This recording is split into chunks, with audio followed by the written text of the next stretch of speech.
નમસ્કાર મિત્રો, આજે આપણે વાત કરીશું ક્લાસ બી ફાયરની। તો હવે આ ક્લાસમાં આગની વાત કરીએ તો તેની અંદર પેટ્રોલ, ડીઝલ, કેરોસીન વગેરે પ્રવાહીનો સમાવેશ થાય છે, જેને આપણે ફ્લેમેબલ લિક્વિડ ફાયર તરીકે પણ ઓળખીએ છીએ।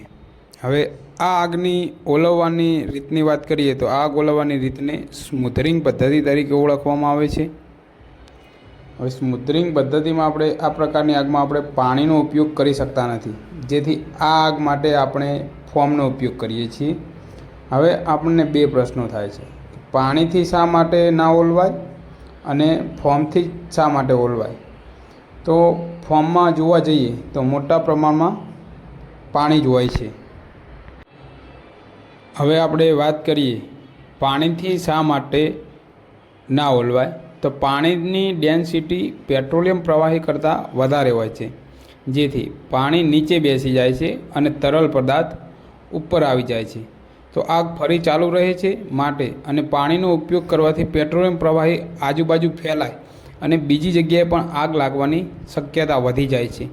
તો આ કારણ હતું આપણે પાણીથી આ પ્રકારની આગને ઓલવતા નથી, કારણ કે પાણી એ ભારે છે, જ્યારે પેટ્રોલિયમ લિક્વિડ જે પ્રવાહી છે તે બધું હલકું છે, એટલે ઉપર તરવા લાગે છે અને આગ સતત ચાલુ જ રહે છે, અને આ આગ વધવાની સંભાવના હોવાના કારણે આપણે પાણીનો ઉપયોગ કરતા નથી।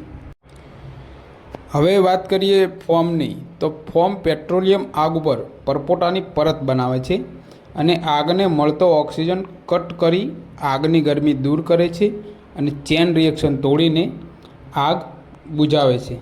માટે હવે આપણને સમજાઈ ગયું કે આપણે ફોમનો ઉપયોગ શા માટે કરીએ છીએ। અને ફોમનો એક્સપાન્શન રેશિયો જોવા જઈએ તો 3%, 6%, 9% હોય છે, જેથી એની અંદર પણ પાણીનો તો ઉપયોગ વધારે હોય છે, પણ પાણીને ફોમ મિક્સ કરવાથી જે ઝાગ બને છે અને ઝાગની પરત થવાથી ઓક્સિજન કટ ઓફ થાય છે અને જે ચેન રિએક્શન તોડે છે અને આગને મળતો ઓક્સિજન બંધ થવાથી આગ ઓલવાઈ જાય છે, એટલા માટે આપણે ફોમનો વધારે ઉપયોગ કરીએ છીએ।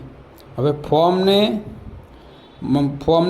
આગ ઉપર મારવાની 3 રીતો છે, તો મિત્રો જેને પણ ખબર હોય તે કોમેન્ટ કરી અને જરૂરથી જણાવશો કઈ કઈ રીતે છે અને કઈ રીતે શું કામમાં લાગે છે। જય હિન્દ, જય ભારત।